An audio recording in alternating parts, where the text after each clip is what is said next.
Hadisnya juga sahih, hadis riwayat Baihaqi ya, dan disahihkan juga oleh Imam Hakim.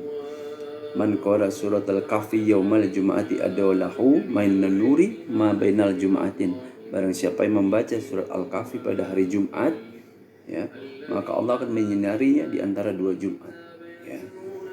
Ini hadis riwayat Baihaqi dan Imam Hakim, disahihkan ya. Jadi ini adalah keutamaan kita untuk selalu saja, konsisten saja membaca Quran, beristighfar, berzikir pada Allah, meyakini hanya pada Allah ya. Jadi inilah keunggulan-keunggulan bagi orang yang selalu mengamalkan Quran, insyaallah ya. Dan jangan lupa juga membaca surat Al-Mulk ya, karena itu sebagai penerang kita di alam kubur nanti ya.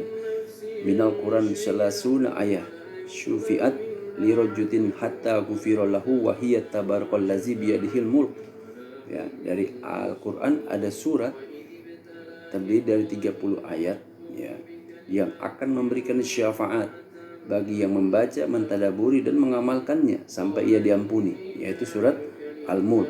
Hadis riwayat Abu Daud dan Tirmizi. Nah, baik, mungkin itu aja teman-teman ya. Serta tadi juga ada keutamaan dari surat ayat kursi, Al-Mulk ya, 3 ayat suci Al-Baqarah terakhir ya, Al-Fatihah yang memang diturunkan 2 ayat tadi ya, Al-Baqarah 3 ayat terakhir, dan Al-Fatihah yang diturunkan langsung ada nur cahayanya. Dan keutamaan membaca surat Yasin tadi ya, ada 2 hadis yang sahih ya, Ali Tirmizi dan Abu Daud kalau nggak salah tadi ya, Anda baca. Jadi memang semua surat yang diturunkan Allah di Quran tidak ada yang tidak bagus, semua sangat sempurna dan Allah berfirman di situ ya.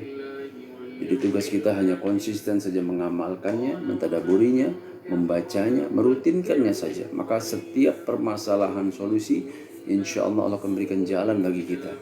Jadi tidak ada kegelisahan, kekecewaan, kegalauan, kebingungan, kerisahan atau apapun ya. Selama kita yakin ya, berpegang teguh pada Allah, berpegang teguh dengan Quran ya, insya Allah Allah akan selalu melindungi dan memberikan solusi. Begitupun sebaliknya, barang siapa yang menghancurkan ya, atau membiarkan atau melalaikan ya, apalagi firman Allah di situ ya, ada Quran, maka tidak akan lama pasti Allah akan mengazabnya dengan kuasa Allah.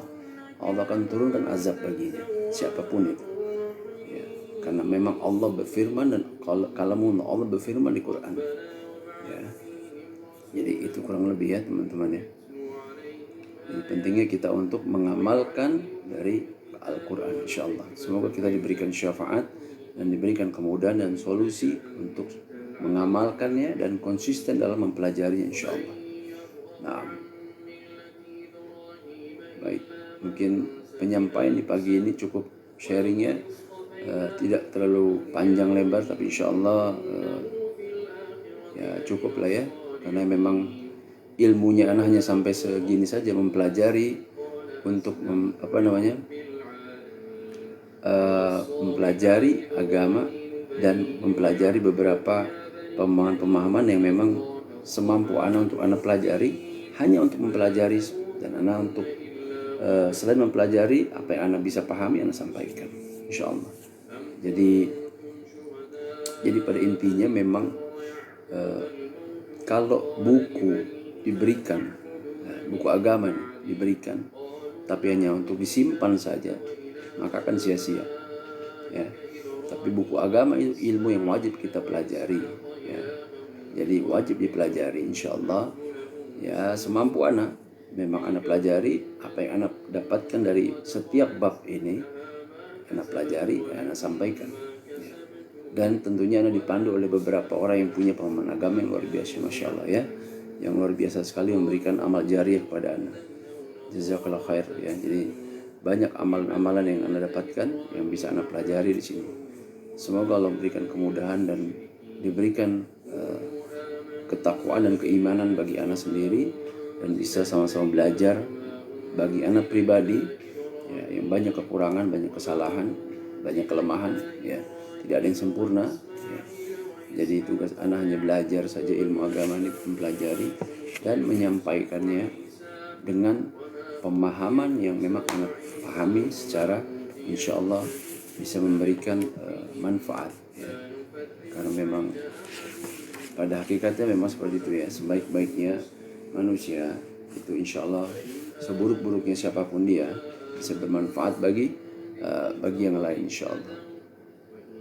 Baik, mungkin kalau ada pertanyaan atau mungkin ada yang mungkin mau disampaikan untuk mengenai bab selanjutnya di lain hari, fadal silakan ya. Mungkin kalau ana metodenya begini, 30 ayat itu sebenarnya jangan dihafal, dibaca saja ya, yang Al-Mulk mungkin 30 ayat ya, karena itu sangat luar biasa ya, surat Al-Mulk. Kalau metode ana pribadi, selain kalau menghafal susah sepertinya, tapi ketika dibaca saja, dibaca dan tahu arti maknanya, insya Allah itu menyerap dia ya, menyerap dengan sendirinya, akan selalu mengingat terus ya. Bahkan kalau sudah mengingat itu jadinya kayak orang candu dalam selalu, kalau tidak membaca ini kayaknya tidak tenang hati gitu, ya. Baca surat ini, kembali lagi baca surat ini, insya Allah Allah berikan kita selalu tekun dan selalu bertakwa dalam menjalani keimanan kita insya Allah ya. Jadi memang kuncinya adalah kembali ke istiqomah, kembali kepada diri kita masing-masing ya. Tapi kita tidak bisa masuk ke zona orang ya. Jadi jadi kita tidak bisa masuk ke zona orang ya. Kadang-kadang kita gampang masuk ke zona orang untuk menegur, tapi tanpa mengetahui isi hatinya dia, bahwa hati mutlak yang bisa membolak-balikan hanya Allah Azza wa Jalla. Tugas kita menyampaikan untuk bukan merubah hati seseorang, karena hati orang hanya Allah yang menentukan, Allah yang memberikan cara merubah atau membolak-balikan isi hati orang. Tapi tugas lisan kita, ucapkan lisan kita dengan kalimat yang baik, dengan doa ya, misalnya dengan doa, dengan penyemangat misalnya ya, memberikan semangat dengan doa ibadah, memberikan support yang positif. Kalau isinya kata-kata yang buruk saja, tinggalkan saja, hiraukan, tinggalkan, diamkan, maafkan. Itu adalah cara yang terbaik. Hiraukan, tinggalkan, diamkan, maafkan. Itu yang terbaik. Jadi tidak ada rasa kebencian dalam hati kita, dendam, atau lapangkan hati kita. Jadi ketika ada kalimat buruk pada kita yang datang cobaan misalnya, padahal kita menyampaikan kebaikan, tinggalkan saja. Tinggalkan, hiraukan, diamkan, dan maafkan. Ya, jadi 4 itu saja. Tinggalkan, diamkan, hiraukan, maafkan. Ya, itu yang terbaik. Jadi hati kita selalu terbuka dan lapang untuk kita mengikhlaskan segala bentuk aspek kehidupan yang mungkin itu adalah beban bagi kita, tapi ada ruang di situ yang besar yang Allah akan berikan kita untuk selalu penyejukan secara keimanan insyaallah. Ya. Baik. Mungkin itu aja teman-teman ya. Pagi ini Anda menyampaikan mengenai apa itu surat-surat yang agung di Al-Quran dan beberapa penyampaian yang hadis yang sahih ya, hadis dan beberapa keutamaan ayat-ayatnya beserta panduan-panduan yang memang anak pelajari insyaallah ya. Baik, mungkin rekomendasi buku Bang untuk ilmu tauhid. Aduh, Anda juga nggak pernah nyari nih. Anda dapat semua akhir. Anda banyak diberikan oleh orang-orang yang memang Anda bersyukur, banyak orang-orang yang beriman yang punya pemahaman agama yang Anda diberikan. Ya, jadi banyak buku menumpuk bukunya. Jadi bukunya menumpuk belum habis bacanya. Dan kadang-kadang nggak bisa Anda kupas sendiri, ya, nggak bisa. Anda baca nggak bisa. Harus ada sesi tanya jawab dengan yang memberikan buku yang memang punya pemahaman agama ya, karena bacaannya berat. Ya, masya Allah, tabarakallah, alhamdulillah, masya Allah, alhamdulillah. Semoga Allah mudahkan, insya Allah. Ya, jadi memang intinya buku-buku ketauhidan iman dan mempelajari ilmu agama, ada baik mengenai adab menuntut ilmu, akhlak, mempelajari. Kalau buku-buku mentafsiri hadis misalnya banyak nih hadis, tapi anak belum bisa menyampaikan itu karena belum nyampe bab anak untuk belajar masalah itu ya. Jadi karena hadis ini, kalau hadis, ngomongin hadis itu banyak ya, banyak sekali hadis. Jadi walaupun cuma mengambil yang misalnya hadis yang kuatnya saja, tapi nanti ada pertanyaan hadis selanjutnya. Nah itu butuh panduan kalau di situ. Makanya anak tidak bisa menyampaikan beberapa penyampaian hadis cerita tanpa ada panduan bimbingan misalnya. Misalnya anak bersama seseorang yang punya pemahaman agama, ya anak bisa bertanya, ini kenapa ini begini, hadisnya begini, kira-kira bagaimana? Apakah nasabnya bagaimana atau bagaimana gitu. Jadi anak kembalikan saja ke mengenai penyampaian yang memang lebih ke reminder saja, ya, reminder saja, lebih ringan, bukan menggurui atau menyimpan atau memberikan rasa ujub, tapi reminder saja, sharing saja untuk kita menancapkan diri kita untuk selalu beriman kepada Allah Azza wa Jalla dan bertauhid saja kepada Allah Azza wa Jalla.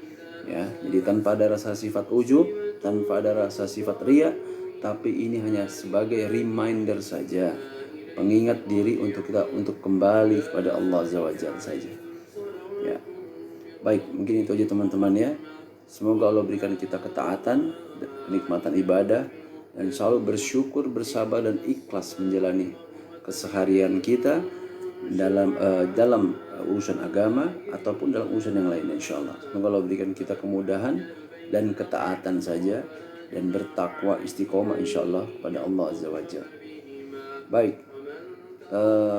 sebelum ana tutup seperti biasa, waalaikumsalam warahmatullahi wabarakatuh. Sebelum ana tutup seperti biasa, karena di hari Selasa ini ya sudah tanggal 11 ya. Ana doakan semoga teman-teman yang beraktivitas, ada yang melakukan kegiatan, selamat beraktivitas. Semoga dimudahkan langkahnya, dimudahkan rezekinya ya. Dan jangan lupa berdoa, jangan lupa menyucikan diri, berwudu misalnya. Ya, langkahkan kaki antum ketika keluar dalam rumah atau dari manapun. Selalu mengucapkan kata Allah, selalu mengingat Allah. Perbanyak mengucapkan kalimat Allah, berbanyak doa, insyaallah Allah berikan perlindungan pada kita, penjagaan bagi kita, dan Allah mudahkan urusan kita di hari itu juga insyaallah. Baik, mungkin itu aja teman-teman ya. Ana tutup ya insyaallah. Semoga Allah berikan kita kesehatan, hikmat iman, dan selalu dilindungi oleh Allah Azza wa Jalla. Ya. Baik, subhanakallahumma wa bihamdika asyhadu an la ilaha illa anta astaghfiruka wa atubu ilaik. Barakallahu fiik. Wassalamualaikum warahmatullahi wabarakatuh.